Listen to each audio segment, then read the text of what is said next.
सत्यारी Sharma physical academy के YouTube channel पर आप सभी का स्वागत है। दोस्तों, आज का हमारा बहुत ही महत्वपूर्ण विषय है। जो बच्चे फिजिकल देने जा रहे हैं मध्य प्रदेश पुलिस का, उनको क्या क्या दस्तावेज लेकर जाना है। कहने का तात्पर्य ये है कि 23 सितंबर से जो फिजिकल मध्य प्रदेश पुलिस के हो रहे हैं, उसमें आपको क्या क्या डॉक्यूमेंट्स लेकर जाना है। तो दोस्तों, मैं आपको क्रमबद्ध बताता हूँ कि आपको क्या क्या डॉक्यूमेंट्स ले जाना है। सबसे पहले दोस्तों, जो पीईबी की वेबसाइट पर एडमिट कार्ड आएगा, उस एडमिट कार्ड को आपको डाउनलोड करना है और उसी ही एडमिट कार्ड को आपको फिजिकल के लिए ले जाना है। उसके बाद दोस्तों आता है हमारा पहचान पत्र। पहचान पत्र में दोस्तों बहुत से पहचान पत्र होते हैं, जैसे कि Aadhaar card, PAN card, driving licence. ध्यान रहे दोस्तों, मैंने बहुत से वीडियो देखे हैं, उसमें कहा गया है कि आप कोई भी एक ले जा सकते हो या पैन कार्ड भी ले जा सकते हो। नहीं, आपको आधार कार्ड ले जाना अति आवश्यक है, क्योंकि पूरा भारत अब आधार कार्ड से जुड़ चुका है, इसलिए आधार कार्ड ले जाना अति आवश्यक है दोस्तों। तीसरा आता है जन्म तिथि प्रमाण पत्र। आपकी जन्म तिथि के लिए कोई प्रमाण पत्र ऐसा होना चाहिए जिसमें आपकी जन्म तिथि शो कर रही हो, जैसे कि 10th की मार्कशीट। 10th की मार्कशीट में जन्म तिथि लिखी रहती है, वो आप भली भांति चला सकते हैं, उसको भी ले जाना है दोस्तों। इसके बाद आती है दोस्तों शैक्षणिक योग्यता, क्वालिफिकेशन। आप कितना पढ़े लिखे हैं।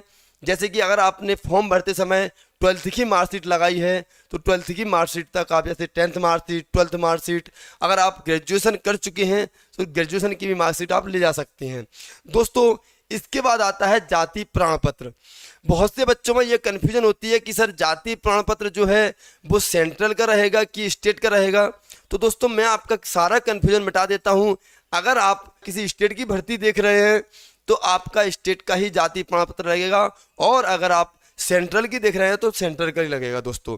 इसलिए स्टेट का जाति प्रमाण पत्र होना चाहिए। अब मैं दोस्तों एक कन्फ्यूजन और मिटा देता हूँ कि केवल जनरल कैटेगरी को जाति प्रमाण पत्र नहीं ले जाना है। इसके बाद EWS, OBC, ST और SC, इन सबको अपना जाति प्रमाण पत्र ले जाना है दोस्तों। इसके बाद आता है मूल निवासी।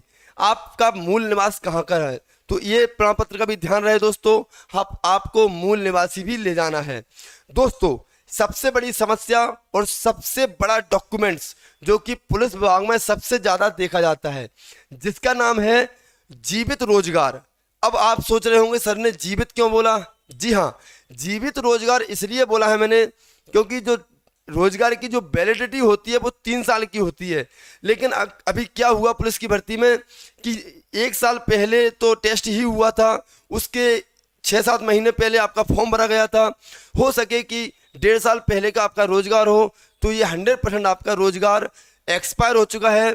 तो अपना डेट मिला लें कि हमारे रोजगार को 3 साल तो नहीं हो चुके हैं, कहीं हमारा रोजगार एक्सपायर तो नहीं हो गया है। अगर आपका रोजगार एक्सपायर हो जाता है तो ध्यान रहे दोस्तों, आपको वहां से भगा दिया जाएगा। इसलिए अगर आपका रोजगार एक्सपायर हो चुका है तो आज ही और अभी अपना एक्सपायर रोजगार को दोबारा रिन्यू करा के और जीवित रोजगार बनाएं और उसको लेके जाएं दोस्तों। अगला आता है आपका आय प्रमाण पत्र। अब आप सोच रहे होंगे कि हमारी क्या आय, हम तो बेरोजगार हैं, हमारी क्या आय प्रमाण पत्र लगेगी। जी नहीं दोस्तों, आय प्रमाण पत्र आपकी नहीं लगनी है, आय प्रमाण पत्र आपके माता या पिताजी की लगनी है। तो ध्यान रहे दोस्तों, अपने माताजी की या पिताजी की आय प्रमाण पत्र ले जाना ना भूलें। अगला आता है दोस्तों सबसे महत्वपूर्ण। अक्सर बच्चे जल्दबाजी में ऐसी गलतियां कर देते हैं, हमको पासपोर्ट साइज फोटो ले जाना है। अब पासपोर्ट साइज फोटो ले जाने के लिए दोस्तों ऐसा नहीं है कि आपने जो फॉर्म में फोटो भरा हुआ था या जो फॉर्म में फोटो अपना लगाया हुआ था वही ले जाना है। जी नहीं दोस्तों, आपको करंट के फोटो ले जाना है और 5 से 6 फोटो ले जाना है आपको। जैसे कि 5 से 6 फोटो उन्होंने वहाँ पर शो ऑफ किया है, तो जरूरी नहीं है कि हम 5 से 6 ही ले जाएं, हम 10 से 12 फोटो ले जाएंगे। तो ध्यान रहे दोस्तों, और ये भी जरूरी नहीं है कि आप नाम लिखवा कर जाएं या कुछ भी करा कर जाएं, बिल्कुल नहीं। आप सादा पासपोर्ट साइज 10 से 12 ले जाइए, आपका काम हो जाएगा। अब दोस्तों अगला आता है पूर्व सैनिकों के लिए, ये भी बहुत जरूरी है। सारे डॉक्यूमेंट्स बताऊंगा आपको दोस्तों, जो भी एक भी ऐसा डॉक्यूमेंट्स नहीं रहेगा जो आपको परेशानी में डाले। तो अगला आता है पूर्व सैनिकों के लिए। तो दोस्तों पूर्व सैनिकों के लिए पूर्व सैनिक जिला कल्याण बोर्ड होता है, वहां से एक प्रमाण पत्र बनाया जाता है, वह प्रमाण पत्र ले जाना है और उस प्रमाण पत्र को लगाकर ही आप फिजिकल दे सकते हैं। अगला आता है दोस्तों जो अभ्यर्थी पहले से ही शासकीय सेवारत हैं या किसी गवर्नमेंट सर्विस कर रहे हैं, नौकरी कर रहे हैं कहीं पर, उनको क्या करना है दोस्तों? तो दोस्तों मैं उनको बता दूं, उनके 2 सर्टिफिकेट लगेंगे। एक तो अनुभव सर्टिफिकेट प्लस एक होता है अनापत्ति पत्र, जिसको हम इंग्लिश में एनओसी बोलते हैं। तो एनओसी भी बनवाना है और आपको अनुभव प्रमाण पत्र भी बनवाना है। तो दोनों अपने पत्र लेकर जाना है, तभी आप मध्य प्रदेश पुलिस का फिजिकल दे पाएंगे। दोस्तों अब कुछ ऐसे डॉक्यूमेंट्स आते हैं जो भी आपके लिए बहुत महत्वपूर्ण है, जैसे कि विक्रम पुरस्कार।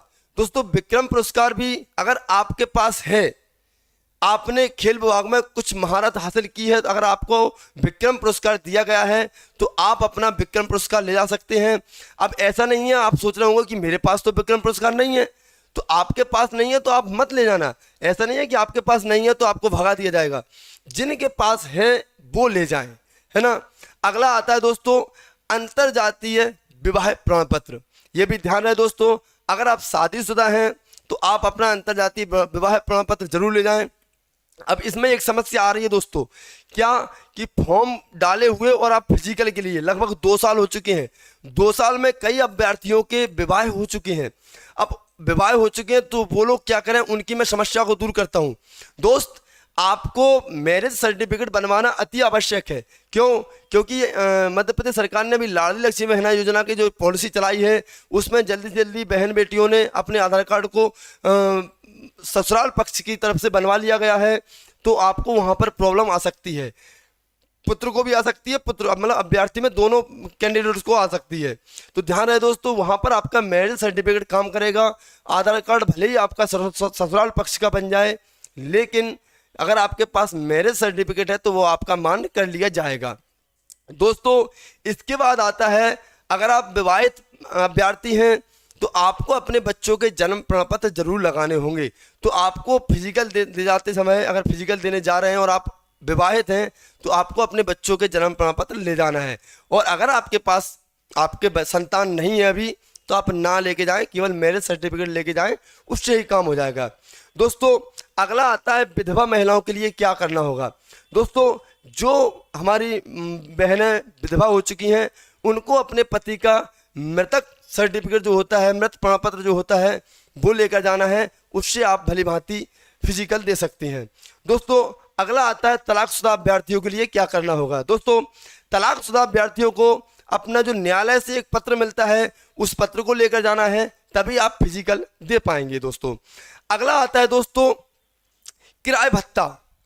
ये बड़ी समस्या है दोस्तों, आपको पता ही नहीं है कि किराया भत्ता क्या होता है, हमको कैसे मिलेगा। दोस्तों अगर आप ओबीसी या एससी या एसटी कैटेगरी से आते हैं तो मध्य प्रदेश सरकार द्वारा आपको किराया भत्ता दिया जाएगा। कहने का तात्पर्य है कि आपको आने का और जाने का किराया दिया जाएगा। इसके लिए मेरे दोस्त आपको अपने बैंक खाते की पासबुक की फोटोकॉपी ले जाना है या बैंक की पासबुक ओरिजिनल ले जाना है। दोस्तों ध्यान रहे, ओरिजिनल डॉक्यूमेंट्स ले जाना बहुत जरूरी है, फोटो कॉपियों के चक्कर में बिल्कुल ना पड़े। दोस्तों अगला आता है कंप्यूटरी शिक्षा। अगर आपको कंप्यूटर के क्षेत्र में ज्ञान है या कंप्यूटर के क्षेत्र में आपके पास कोई डॉक्यूमेंट्स है, कोई सर्टिफिकेट है, तो वह जरूर लेकर जाएं। अब ऐसा नहीं है कि जिसके पास नहीं है तो वो फिजिकल नहीं दे पाएंगे, जी नहीं, जिसके पास है वो लेकर जाएं और जिसके पास नहीं है वो न लेकर जाएं। तो दोस्तों ये तो हुआ आपका डॉक्यूमेंट्स का कि आपको डॉक्यूमेंट्स क्या क्या ले जाने हैं। लेकिन मेरे भाई अगर आप हमारा वीडियो देख रहे हैं तो आज ही अपने सारे डॉक्यूमेंट्स निकालिए या बनवाइए। 1 से 2 दिन के अंदर अपने डॉक्यूमेंट्स बनवाकर, सबसे इंपॉर्टेंट जो मैं आपको कदम बता रहा हूं, सारे डॉक्यूमेंट्स की अपने नाम देखिए, अपना पूरा एड्रेस देखिए, अपने पिताजी का नाम देखिए, माताजी का नाम देखिए, डेट ऑफ बर्थ देखिए, हर एक चीज मिलाइए, एक एक वर्ड मिलाइए।